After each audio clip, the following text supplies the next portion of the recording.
Hello, in this video we're going to look at the use of COUNTBLANK, COUNT and COUNTA functions in Google Sheets.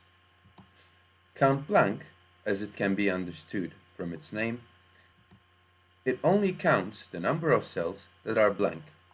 In this case, it is going to be 3.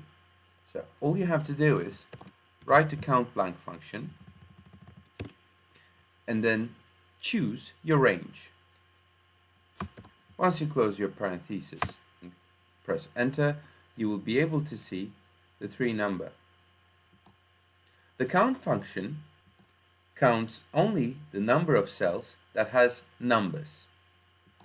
So in this case, we will be able to see these results, and our result will be 5.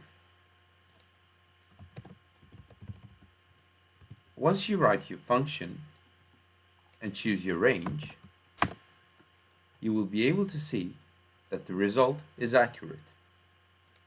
The Counta function counts the number of cells that have numbers and or text. So in this case, it is going to count all the data except the blank ones. So once you write your Counta function, choose your range again, and then you will be able to see that the result is accurate. Don't forget to hit the like button and also subscribe to our page. Thanks for watching.